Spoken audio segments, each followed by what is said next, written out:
여러분 안녕하세요. 오늘 한림법학원 공인노무사 민사소송법 GS 1순환 3회 GS 1순환 3회 복습 동영상 한번 시작해 보겠습니다. 우리 이번 시간은 조금 지루한 내용이었죠. 왜냐면 단문형들이 많고 사례에서 나올 만한 게 크게 없어가지고 우리 중요한 개념들 위주로 한번 살펴보는 복습 동영상 시작하겠습니다.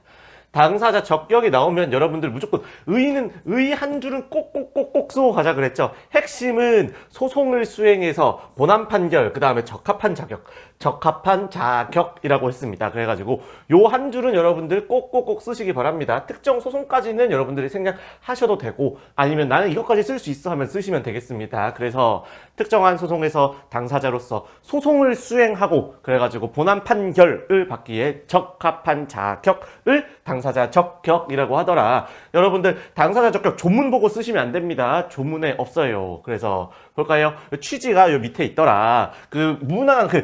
무의미한 소송을 방지하고 민중 소송을 배제하기 위한 제도이더라. 그러니까 이렇게 잘 체크해 주시면 되겠습니다. 당사자 적격은 당사자 자격, 당사자 소송의 주체, 소송의 절차의 주체가 되기 위한 당사자 자격 중에 하나로서 절차 요건, 소송 요건으로서 직권 조사 사항이고요. 다만 이게 흥결되었다고 해가지고 곧바로 소를 각하하는 것은 당사자들에게 불측의 손해, 당사자들이 예측하지 못한 손해를 줄 수 있기 때문에 지적 의무에 있다고, 지적 의무의 대상이 된다라는 말씀 드렸고요. 그 다음에 혹시 간과했을 때 당사자 적격이 흥결됐는데도 간과하고 이를 판결을 내렸다. 그럼 이게 당사자 본안 판결을 받기에 적합한 자격이 없는 사람에게 판결을 내린 거니까 이 판결은 본안 판결을 받기에 적합한 자격이 있는, 즉 정당한 당사자 적격을 갖춘 사람에게 효력이 안 미쳐.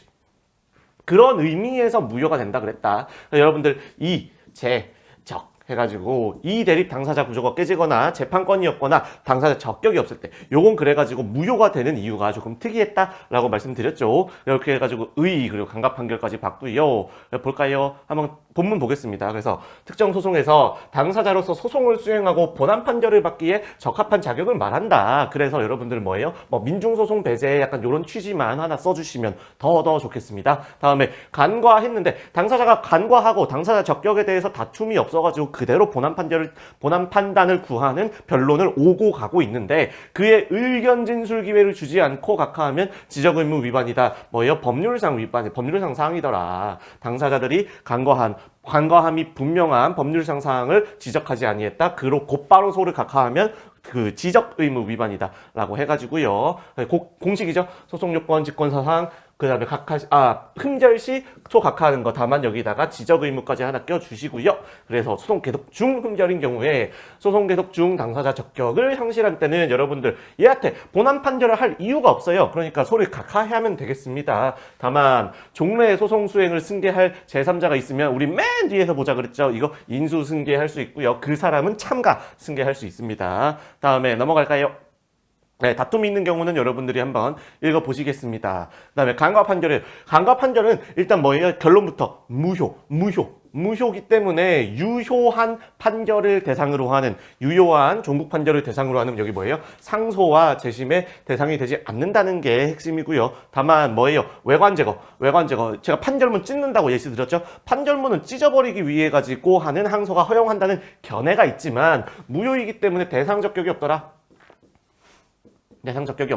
그렇게 체크하시면 되겠습니다. 그래서 넘어가겠습니다.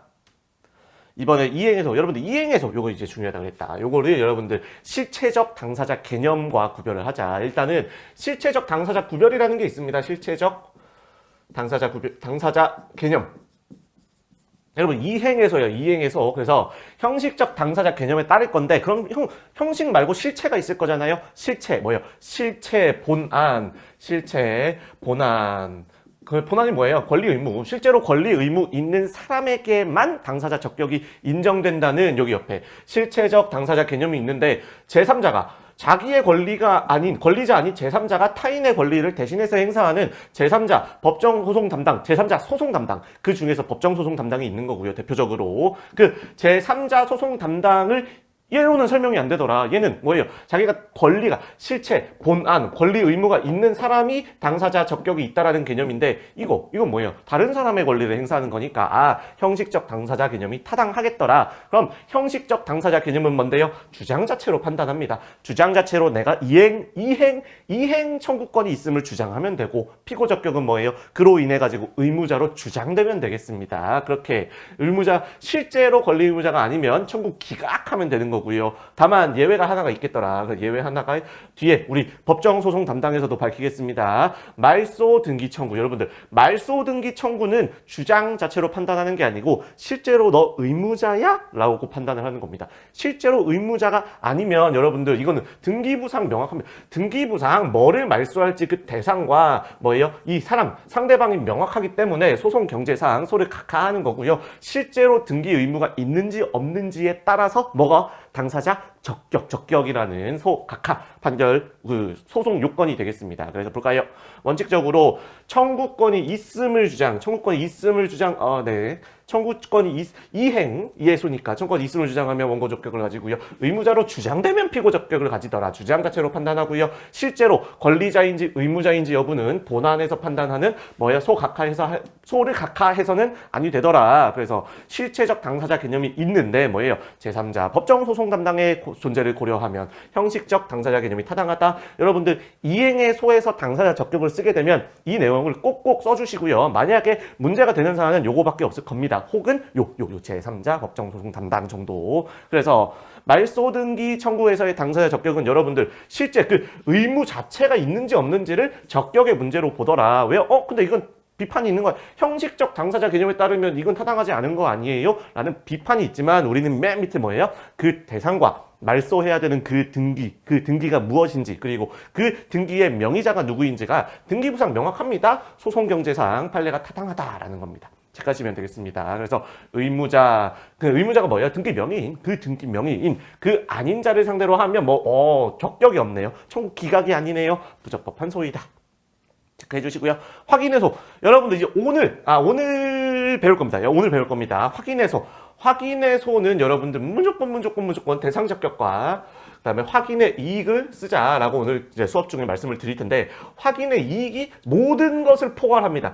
확인해소에서는 확인의 이익이 소의 이익 중에서도 특수한 이익, 특수한 확인의 이익으로 모두 귀결돼요. 그러니까 법률적 지위의 위험 불안이 있고 그때 확인해소를 제기하는 것이 가장 유효적절한 수단이어야 된다라고 하는 확인의 이익으로 모든 게 흡수돼요. 피고 적격, 원고 적격도 흡수됩니다. 그래서 만약에 단체 내부 분쟁에 관련해서는 단체 피고설이라는 이름만 여러분들이 떠올리실 수만 있으면 문제가 없게 돼요. 볼까요? 확인해소의 피고는 보세요. 원고의 권리 또는 법률 관계에 대한 다툼으로서 그 법률적 지위에 불안 또는 위험을 초래할 염려가 있고 그 원고의 보호 법익과 대립 저촉되는 이익을 주장하고 있는 자를 상대로 하여야 확인의 이익이 있더라. 보겠습니다. 그래서 단체 내부의 당사자 적격. 원고 뭐예요? 원고. 여기도 확인의 이익이 나요. 확인의 이익이 있으면 누구든지 원고 적격을 가지더라. 확인의 이익이 있으면 누구든지 원고 적격을 가지더라. 다음에 요거. 피고 적격이 더 중요합니다, 여러분. 피고 적격. 왜요? 단체 내부의 분쟁을 해결하기 위해서 뭐예요? 이 내부 분쟁을 해결하기 위해서 확인의 소를 제기하는 것이 가장 유효적절할 때 확인의 이익이 인정되는 거잖아요. 그렇게 가장 유효적절한 수단, 그걸 누구를 피고로 삼아야 가장 유효적절하냐? 그 피고, 단체를 피고로 삼아야 하더라라는 겁니다. 그래서 그 단체 아닌 자를 상대로 하면 소의 이익을 인정하기 어렵다라고 해가지고 뭐예요? 확인의 이익으로 요 당사자 적격, 피고 적격이 흡수된다라는 개념 한번 살펴보시면 되겠고요. 다음에 보시면 돼요. 검토 볼게요. 그 개인을 상대로 했다. 그럼 판결의 효력이 해당 단체에 미친다고 할 수 없잖아요. 개인에게만 미쳐요. 그럼 단체 내부의 분쟁을 해결하기 위한 유효적절한 수단이 될 수 없다. 근본을 해결하는 유효적절한 방법, 수단이 될 수 없다라고 해가지고 여러분들 판례 입장이 타당하다. 검토 하나 해주시면 되겠고요. 어렵지 않습니다. 제3자 소송 담당. 요거는 여러분들 진짜 이 사례가 미친 사례가 한번 나왔었다고 말씀드렸죠. 그래서 요 종류 뭐예요? 법정. 그다음에 뭐예요? 임의. 세 번째 법원의 허가. 요 세 개 다 물어보는 문제가 나왔다 그랬습니다. 거의 단문이었어요. 요거는. 그래서 제3자가 소송 수행을 담당한다. 여러분은 뭐예요? 소송 수행 어디서 많이 봤는데 당사자 적격. 그러니까 권리주체 이외의 제3자가 그 제3자 자기의 이름으로 권리관계를 실행한다라는 말입니다. 그래서 보니까 이거는 주장 자체로 당사자 적격을 판단하는 게 아니라 직권으로 판단합니다. 여러분, 직권 또는 법에서 정하거나 법에서 정했기 때문에 주장 자체로 판단을 하지가 않습니다. 여러분들 주의해 주시고요. 그래서 법원 임의, 법원 허가 이 정도 종류가 있더라 라고만 살펴보시면 되겠습니다. 그래서 권리주체 이외의 제3자 하나 체크해 주시고요. 그 다음에 그 제3자가 자기의 이름으로 권리관계를 수행하더라. 그래서 보시면 제3자 소송 담당의 경우에는 한 번 더 당사자 적격을 판단하지 않는다. 뭐로? 주장 자체로 판단하지 않는다. 체크해 주시고요. 다음에 기판력은 여러분들 주관적 범위, 기판력의 주관적 범위 우리 맨 뒤에서 확인할 건데 볼까요? 병행 218조 3항의 해석에 따라 달라지는 겁니다. 그래서 218조 3항이 적용돼서 가름형 또는 직무상 담당자는 여러분들 뭐예요? 곧바로 그냥 미치더라. 곧바로 기판력이 미치는데 병행형 소송 담당 중에서도 제일 대표적이고 중요한 최대는 알게 된 경우, 채무자가 알게 된 경우에 한해서 기판력이 미친다라고 해서 뒤에서 다시 보겠습니다. 다음 법정 소송문서. 법에서 정했다.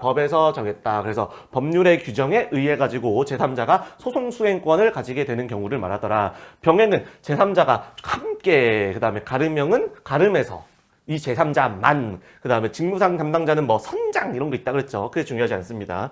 다음에 볼까요? 그래서 병행형, 가름형, 직무상 담당자인데 병행형은 여러분들 무조건 최대가 나오면 여러분들 진짜 이거는 여러분들 진짜 안 쓰면은 제가 우리 성인들이지만 시험에 만약에 나왔다 안 쓰면 제가 혼내드리겠다 말씀드렸습니다. 고법 국물 고유한 대리권설이라는 견해가 있으나 판례는 법정소송 담당설의 입장에서 왜요? 궁극적으로 다투고자 하는 소송물은 피대위 권리이니까 판례인 법정소송 담당설이 타당하다. 거기다가 이제 판례 키워드 추가하자 그랬죠? 뭐예요? 채권자가 자기의 권리를 보전하기 위해 가지고 자신의 이름으로 채무자를 대위해서 채무자의 제3채무자에 대한 권리를 대신 행사하는 그거를 말한다더라 라고 체크해 주시면 되겠습니다. 나아가서 대라는 최대 요건 중에 보필불은 그래서 요게 당사자 적격에 관한 사항이고 당사자 적격 만약에 이게 이행 청구권이야 그래도 주장 자체로 판단하지 않고 보필불은 소송 요건 직권 조사 사항으로 들어간다라고 말씀드렸습니다. 다음에 피대위 권리의 존재. 이게 소송물이다. 궁극적으로 다투고자 하는 소송물은 피대위 권리더라. 만약에 요 고유 대리권설의 입장에 따르면 요거 전체가 뭐예요? 이 채권자 대위권 자체가 소송물로서 각각은 본안 판단을 받기 위한 요건이라고 말씀드렸습니다. 그다음 추심금 청구 소송은 그림만 하나 그리자 여러분들. 그래서 추심금에서 요렇게 여기다가 찍는 거 뭐요? 요거 나한테 돈줘라고 할 수 있는 권리. 추심금을 돈줘 나한테 이행 청구해. 돈줘라는 이행 청구권이 얘한테만 귀속되더라라고 생각하시면 되겠습니다. 자, 넘어갈게요. 볼까요? 예.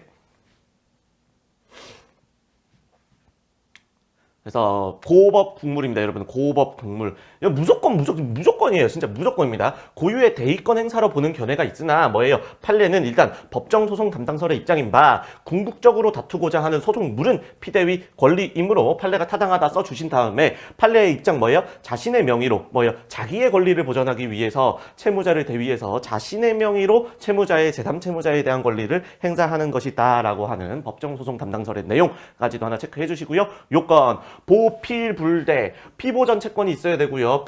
보전의 필요성이 있어야 되고요. 권리 불행사 있어야 되고요. 대위 권리의 존재가 있어야 되는데 여기서 자르자 여러분들. 우리 법정소송 담당설에 의할 때는 당사자 적격 1, 2, 3 보필불은 당사자 적격 흠결시 부적법 각하 이거 그래서 주장 자체로 판단하는 게 아니라 그랬습니다. 다음에 4 본안 요건으로 흠결시 청구기각 여러분들.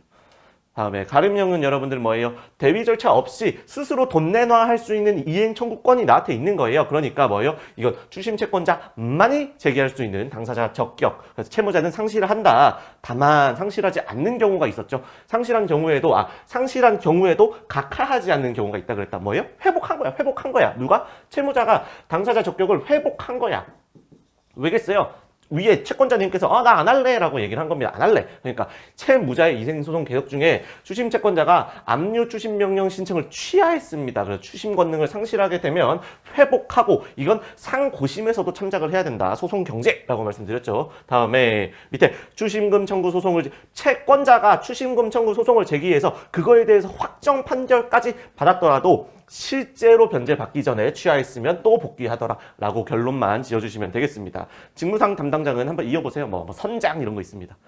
임의적 소송 담당 이거 중요하다고 그랬습니다. 여러분들 임의의 의미 여러분들 랜덤이 아니라 뭐예요? 당사자의 의사. 법률에 정해진 거랑 다르게 당사자의 의사로 가는 거라 그랬습니다. 볼까요? 그래서 의사로 소송 수행권을 부여하고 핵심은 명문의 규정이 없는 게 중요하더라. 명문의 규정이 있는 거는 뭐예요? 여러분들 선정 당사자 그래가지고 53조에 관련된 내용들 한번 뒤에서 살펴보겠고요. 이번엔 명문의 규정이 없는 뭐예요? 원칙적으로 부정되더라. 왜요? 변호사 대리 원칙, 그 다음에 소송 신탁 금지를 잠탈할 우려가 있더라. 그러니까 원칙적으로 부정된다는 점을 하나 써주시고, 다만 뭐예요? 법률에 규정이 없으니까. 근데 예외적으로 뭐예요? 변신을 잠탈할 우려가 없고 합리적인 이유와 이를 인정할 합리적인 이유와 필요성이 있을 때 뭐예요? 포괄적인 소송 수행권의 수요가 있었고요. 그 스스로도 이 임의적 소송 담당을 하는 사람 자체도 뭐예요? 소송을 수행할 고유한 이익이 있을 때 조합이라고 했습니다. 조합의 업무집행조합원 그래서 싹 살펴보시면 되겠네요. 원칙적 불허더라. 변호사들이 변신을 잠탈할 우려가 없기 때문이다. 우려가 있기 때문에 원칙적으로 불허되는 거예요. 명문의 규정이 없잖아요. 그래서 판례도 소송행위를 하게 하는 것을 주목적으로 채권 양도가 있을 때는 그건 무효라고 할 것입니다. 제가 이거 실제 사안 말씀드렸습니다. 다음에 근데 변신을 탈법적인 게 아니야. 변신을 회피하기 위한 탈법이 아니라 그걸 인정할 합필이 있더라. 그 합필이 뭐예요? 포괄적인 관리처분권의 수여, 다음에 소송을 수행할 고유의 이익, 제한적, 예외적으로 허용될 수 있다. 조합의 업무집행조합원을 당사자로 하는 그 소송 수행 방법이었습니다. 여러분, 비법인 사단의 소송 수행 방안은 간단하게만 한번 읽어보세요. 요거는 이제 고필공이라는 거 알아두시고요. 무조건 비법인 사단 명의, 그 다음에 구성원 전원이 해야 된다는 거, 그리고 보존 행위도 마찬가지로 사원총회 결의가 필요하다는 민법을 갖고 오시면 되겠습니다. 여러분들. 그래서 만약에 대표자 개인이 제기했다? 그러면은 뭐예요? 비법인 사단 명의로 한 것도 아니고 구성원 전원이 한 것도 아니니까 얘가 하면 안 된다라고 했습니다. 볼까요? 그래서 총유물의 관리처분권, 여러분들 실체법상 관리처분권 같은 말은 소송법상 소송수행권, 총유물의 관리처분은 사원총회 결의를 거쳐야 한다라고 하잖아요. 그러니까 구성원 전원에게 기속되므로 고필공이고요. 일부가 제기하면 그게 설사 대표자이더라도 당사자 적격이 흥결이더라. 그러니까 여러분들 쭉 보세요. 보존행위도 마찬가지로 각자 할 수 있다는 규정이 없으니까 고필공이고요. 전원이 해야 되고요. 그러니까 개인, 사원총회 결의를 거쳐가지고 우리 종중 명의 또는 전원이 해야 되더라. 개인, 대표자가 할 수가 없겠더라. 그래서 근데 대표자 개인이 만약에 심지어 총회 결의도 없이 했어요. 그러면은 특별수권을 받은 경우가 아니니까 재심 사유가 되더라 라고 하는 겁니다. 넘어가겠습니다. 이제 조합의 소송 수행 방안, 여러분들 당전업이라는 내용만 체크하자 그랬죠. 일단 소송을 수행하려면 첫 번째로 당사자 능력이 일단 인정돼야 돼. 얘가 당사자 능력이 만약에 인정되면 얘 스스로가 원고 피고가 될 수 있는데 그게 되지 않더라. 우리 앞에서 봤었죠. 그 원호 대상자 광주목공조합의 이거는 민법상 그 실체가 민법상 조합이므로 당사자 능력이 인정되지 않는다. 그러니까 전원이 소송을 수행해야 됩니다. 근데 조합이 2만 명이에요. 2만 명. 소송 수행 방안 핵심은 이 소송 수행 방안, 소송 수행의 간편화. 그러니까 2만 명이 어떻게 소송을 하겠습니까? 소송 수행의 간편화 방안이 필요하다라고 해서 전업이 문제가 되더라. 근데 전원이 해야 돼. 2만 명 전원이 첫 번째로 원칙은 전원이 해야 되더라. 소송 수행 합유물의 보존과 관리 처분을 구별하자 그랬죠? 관리 처분. 요거는 고필공, 요거는 통공 이렇게만 구별해 주시면 되겠습니다. 네, 업무집행조합원을 소송 대리인으로 또는 이 업무집행조합원을 당사자로 요게 임의적 소송 담당이다. 그래서 선정 당사자 가능하다고 말씀드렸고 그 다음에 명문의 규정이 없는 우리 변신 합필수고 요거 내용이 된다 그랬습니다. 볼까요? 오늘은 할 내용이 좀 많네요. 그래서 관리처분권, 소송수행권, 실체법상 관리처분권, 소송법상 소송수행권은 전원에게 합의적으로 귀속하니까 고필공인데 뭐예요? 보존행위는 각자 할 수 있다 그랬으니까 뭐예요? 그때는 통상공동소송이 되더라. 그래서 여러분들 이번에 업무집행조합원을 소송대리인으로 하면 얘가 변호사야. 그러면 가능하겠죠. 다만 뭐예요? 법률상 소송대리인이 되겠냐라고 해가지고 이게 여러분들 마치 뭐처럼 이 사람이 업무집행조합원이면은 민법 709조상 이게 포괄적인 대리권이 있다라고 했는데 그게 재판상 대리권도 인정이 되는 거냐? 재판상 행위를 할 수 없다라고 부정하는 견해가 있는데 709조는 모든 포괄적인 대리권에 해당한다라고 하는 다수설 견해, 그 긍정설이 타당하다라는 결론만 간단하게 내려주시면 되겠고요. 판례가 없습니다. 판례가 없어가지고 크게 문제가 되진 않아요. 그래서 넘어갈게요. 이제는 여러분들 근데 이건 대리인으로 하는 거니까 당사자는 여전히 조합은 전원 2만 명이야. 그러니까 한 명 얘를 뽑아가지고 얘만 원고로 하고 싶은 거야 라고 하는 겁니다. 볼까요? 명문의 규정이 있는 임의적 소송 담당 뭐예요? 선정 당사자 요걸 활용해라. 그러면 얘는 여공중이라는 요건 중에서도 공동의 이해관계 요건을 갖췄냐? 판례에 따르면 이거는 공격 방법을 같이 하는 65조 전문인데 이때 해당하더라. 그러니까 업무집행조합원 선임해가지고 얘를 선정 당사자로 할 수 있고요. 근데 선정 행위가 귀찮아. 이거 선정 절차 번거로움 이런 거. 그러니까 그냥 하자 이렇게 얘기하는 거예요. 뭐가 돼요? 되나요? 판례가 된다라고 했습니다. 변신, 하필, 수고. 변신의 우려가 없고요. 하필이 인정되고요. 수고도 있다라는 겁니다. 그래서 요거는 위에 변신, 하필, 수고 원칙과 변신에 대한 원칙, 변신, 하필, 수고라는 예외 써주시고요. 볼까요? 예외에다가 포섭해 주시는 겁니다. 판례로 업무 집행 권한을 수여받은 조합원은 그 조합 재산에 관해서 임의적 소송 신탁을 받아가지고 자기 이름으로 소송을 수행할 수 있다라고 해가지고 할 수 있더라 보겠습니다. 다만 일정한 한계도 있다라는 거 여러분들 체크해 주세요. 자, 소송 무능력자. 소송 능력에 관해 가지고는 우리 뭐예요? 요건 이제 단문 41에서 42, 41에서 43은 단문으로 한번 살펴보면 된다라고 말씀드렸습니다. 그래서 소송 능력까지만 한번 살펴볼까요? 그리고 잠깐 쉬었다가 대리인 한번 보겠습니다. 여러분들 민법상의 행위 능력에 대응되는 거더라. 즉 민법상 법률 행위를 할 수 있는 능력. 이건 소송 능력은 뭐예요? 소송 행위를 할 수 있는 능력이더라. 그리고 외국인이라는 57조 하나만 더 체크해 주시고요. 다음에 그러니까 민법상 제한 능력자에게는 법정 대리인 인정되고요. 또 뭐 특별 대리인도 인정되는 것처럼 우리 민소에서도 마찬가지로 인정되더라. 그래서 여기는 법정 대리인에 의해서만 소송 행위를 할 수 있다. 그래서 여러분들 단문형으로 보는 거니까 간단하게 보겠습니다. 소송 능력 유효하게 민법에서는 법률행위, 우리 소송에서는 소송행위를 할 수 있는 소송상의 행위 능력이다. 그래서 보시면 되겠고요. 법정 대리인에 의해서만 할 수가 있지만 뭐예요? 미성년자가 단독으로 할 수 있는 예외 그것들 요 밑에 혼인한 때 마치 성년자가 되는 것처럼 의제하는 거 있잖아요. 성년 의제, 혼인에 의한 성년 의제 혹은 뭐예요? 8조 영업 이때는 뭐예요? 성년자와 동일한 행위 능력이 있는 것으로 본다라고 해가지고 요거 주의하겠습니다. 그래서 근로계약 같은 경우는 여러분들이 더 잘 아시겠고요. 피성년 후견인은 원칙적으로 소송 무능력자인데 뭐랑 구별하자? 한정 후견인은 우리 조문상 그렇게 나와 있습니다. 얘는 동의를 받아야 하는 범위에서만 제한 능력자니까 원칙적으로 소송 능력자이고요. 법인 및 재단 아닌 사단도 법인 및 법인 아닌 사단 재단도 여러분들 소송 무능력자임을 전제로 뭐예요? 그 대표자 관리인을 법정 대리인에 준해가지고 취급한다는 요 64조 조문 체크해 주시고요. 다음에 소송 무능력자의 소송상 대리인입니다. 여러분들 법정 대리인에 의해서만 할 수 있다라는 거 체크해 주시고요. 다음에 62조 1항에 따라 가지고 특별 대리인 선임도 가능합니다. 법정 대리인 보충하기 위해 법정 대리인에게 대리권이 없는 경우 이렇게 따라오면 되잖아요. 42번 여러분들 추인 하나만 가지고 가자 그랬다. 여러분들 추인의 방법, 추인의 시기, 추인의 효과부터 볼까요? 소급표가 인정되고요. 그 다음에 추인의 시기 상고심에서도 할 수 있다 그랬습니다. 다음에 추인, 시기, 방법 여러분 묵시적으로도 할 수 있고요. 그 다음에 방법 또 일괄 추인만 되는데 일부 추인은 언제 돼요? 마치 민법에서 상대방의 권리를 침해하지 않을 때라고 하는 것처럼 뭐예요? 우리 절차 안정을 위해 가지고 절차 안정을 깰 우려가 없는 때에는 일부 추인만 가능하더라. 소취하 행위만을 제외하고 추인 가능하더라 해가지고 체크하시면 되겠습니다.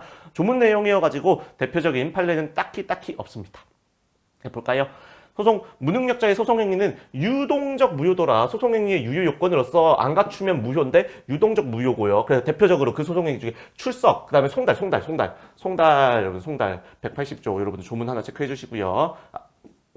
179조 좀 체크해 주시고요. 법정 대리인이 추인하면 소급하고요. 소송 경제를 위해 가지고 소급표를 무조건 인정합니다. 다음에 묵시적으로 가능하고요. 일괄 추인이 원칙이고 소송 절차의 안정을 깰 우려가 없고 소송 경제상으로도 적절하다면 일부 추인도 가능합니다. 그 다음에 제한은 없는데 시기에 제한도 없는 거잖아요.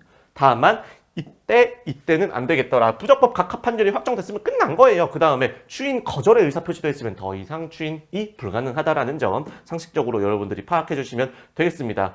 요거는 조금 재밌다 그랬죠? 요건 좀 재밌습니다. 그래서 소송 능력에 관해서 41, 42, 43에 관련된 내용만 그 목차로 싹 잡고 해주시면 여러분들 단문 내용 금방 쓰실 수 있어요. 일단 소송 요건으로서 소제기 시 흠결됐으면 만약에 소장 심사 단계에서 밝혀졌어. 그럼 법원은 보정명령해. 근데도 안 고쳐 소장 각하 명령을 하고 소장 심사 뒤에 소장 심사가 끝난 뒤에 밝혀졌어. 그러면은 일단 보정명령 한 다음에 소각하하는 겁니다. 이렇게 일자라고 말씀드렸죠. 다음에 이번에 소송 계속 중 사라졌어. 그러면은 중단되는 거고요. 간과 판결의 효력 이재적 아니니까 상소 재심으로 다툴 수 있지만 패소 상대방 요거 재밌다 그랬습니다. 요거 재밌다 그랬습니다. 한번 보겠습니다. 그래서 소 제기 시 흠결 여러분 볼까요? 법정 대리인은 필요적 기재 사항인데 그걸 안 써놨어. 딱 봐도 미성년자야. 그러면은 보정명령 보정한 다음에 소장 각하 명령을 하더라. 그 다음에 소장 심사가 지났어. 소장 심사 단계가 지났으면 똑같이 보정명령 하고 옆에 뭐예요? 소송 요건으로서 소각하 판결 하고요. 다음에 무효인 소재기는 부적법한 소송을 계속 소멸시키기 위해 스스로 취하할 수 있다. 뭐예요? 스스로 취하해가지고 끝내버리는 거예요. 그리고 갇혀가지고 다시 소를 제기하도록 하는 겁니다. 다음에 넘어갈게요. 소송 계속 쭉 흠결. 여러분들 법정 대리인이 수개할 때까지 중단되고요. 소송 대리인 있는 경우에 중단되지 않는다는 235조, 238조 내용 체크해 주시고요. 다툼이 있는 경우는 한번 읽어보시면 되겠습니다. 요거 재밌다 그랬죠. 요거 미성년자가 소각하 판결을 받은 거예요. 소각하 판결을 받았으면 소송 무능력을 다투는 한도 뭐예요? 나 혼인했어. 아니면 나 영업에 관해 가지고 대리권을 영업에 관해 가지고 허락을 받았어. 그러니까 혼인 또는 영업 이렇게 체크하겠습니다. 보겠습니다. 이 한도에서는 항소를 할 수가 있고요. 실제로 만약에 이게 인정이 돼. 근데 너 진짜로 혼인했네? 라고 하면 뭐예요? 심급의 이익을 보장하기 위해서 뭐예요? 본안에 대해서 다툴 수 있는 기회. 그거를 1심에서는 못 받은 거잖아요. 소각하 판결. 그거 받으라고 해가지고 필수적 환송해야 되더라. 라는 거 체크해 주시면 되겠고요. 다음에 간과 판결의 효력. 간과 판결은 뭐 이재적 아니니까 상소 재심으로 다툴 수 있는데 여러분들 근데 간과에 소각하해야 될 걸 간과하고 패소 미성년자가 졌어. 그러면은 뭐예요? 청구 기각입니다. 여러분 이거 되게 중요해요. 위에 소각하가 아니에요. 이거는 뭐예요? 얘가 스스로 소각하 해주세요라고 하면서 상소 가능하다고 말씀드렸죠. 왜요? 기판력의 범위가 달라지니까 그래서 요거는 하나 더 신의칙 하나 더. 처음에 만약 내가 미성년자가 아닌 것처럼 행동하다가 뒤늦게 전 미성년자예요. 소취하해주세요 라고 주장하는 게 신의칙 모순금지 원칙에 반하냐? 그렇지도 않는다라고 해가지고 요거 숨은 쟁점 하나 꼭꼭꼭 찾아내자 그랬죠 여러분들. 다음에 미성년자 동의 없이 상소나 재심을 제기할 수도 있고요. 그래서 만약에 상급심이 그게 인정이 돼 그러면은 제2심 판결 청구 기각한 판결을 취소하고 소각하 판결 해주면 되겠습니다. 소각하 해가지고 다시 하면 되겠다라고 보겠습니다. 소송 무능력자가 이번에 미성년자가 이겼어. 그럼 패소 상대방은 뭐예요? 다시 한번 소취하해주세요. 얘는 안 돼요. 얘는 소송 능력의 흠을 이유로 소취해달라고 상소나 재심을 할 수가 없겠더라. 너는 나쁜 놈아. 왜요? 미성년자 보호라는 취지 요거 생각하자 그랬습니다. 그건 허용되지 않는다. 다만 정말로 본안 판단 잘못. 아니요. 판사님 제가 얘기하고 싶은 거는 제가 미성년자예요가 아니라 제 권리가 소멸시효가 완성됐다니까요. 그런 내용들 그걸로 다툴 수는 있더라. 체크하시겠습니다. 그다음에 변론 능력은 여러분들 변론 어려운 거 아니라 그랬습니다. 법원에 대한 소송 행위라 그랬어요. 막 되게 막 멋진 일장 연설 이런 거 아니라 그랬습니다. 그러니까 변론 능력은 여러분들 변호사 대리 원칙이 이게 변론 능력 제한이냐, 즉 변호사가 아니면 소송 대리를 할 수 없는 게 변론 능력, 법원에 대해서 소송 행위를 할 수 없게 만드는 거냐? 그렇게 볼 여지가 있다라는 게 요 견해지만 뭐예요? 판례는 아니다. 이건 대리의 문제야. 대리의 문제. 그다음에 이거는 절대적 무효로서 여러분들 볼까요? 간과 판결의 효력까지도 같이 한번 살펴보겠습니다. 네, 법원에 대한 소송 행위를 법원에 대한 요게 변론입니다, 여러분들. 그래서 진술금지 재판을 받은 자 조문 읽어보시고요. 그 발언금지 명령도 조문 한번 읽어보시면 되겠습니다. 변호사 아닌 자, 변론 능력의 제한으로 보는 견해가 있는데 그게 아닙니다. 얘가 소송 대리, 즉 대리의 문제, 문건 대리의 문제더라. 변론 능력의 제한이 아니더라. 그 다음에 143조 1항 본문은 통역 요거 한번 읽어보시고요. 없을 때 뭐 효과. 그 소송행위가 절대적 무효라는 거고요. 그 다음에 길 불출석으로 취급됩니다. 야, 너 말고 변호사님 데려와. 그래야 말이 좀 통할 것 같아. 라고 했는데, 불응시, 상속 각하한다는 게 요 조문 내용이거든요. 다만, 그걸 취지를 통지해 주어야 됩니다. 본인이 아닌 대리인에게 한 경우에는 취지를 통지해 주어야 되고요. 선정 당사자 경우에도 유추 적용되어가지고 선정자들에게 통지해야 된다는 거 체크했습니다. 다만 법원이 이걸 간과하고 종국 판결을 선고했으면 하자가 치유된다. 유효한 판결이 있다. 소송 요건이 아니기 때문에 여러분들 주의하시기 바랍니다. 그래서 소송 요건이 아니라 여기 나와 있잖아요. 소송 요건이 아니라 하고요. 예, 여러분들 조금 오늘은 좀 시간이 길어지네요. 잠깐 쉬었다가 소송상의 대리인 바로 이어가겠습니다.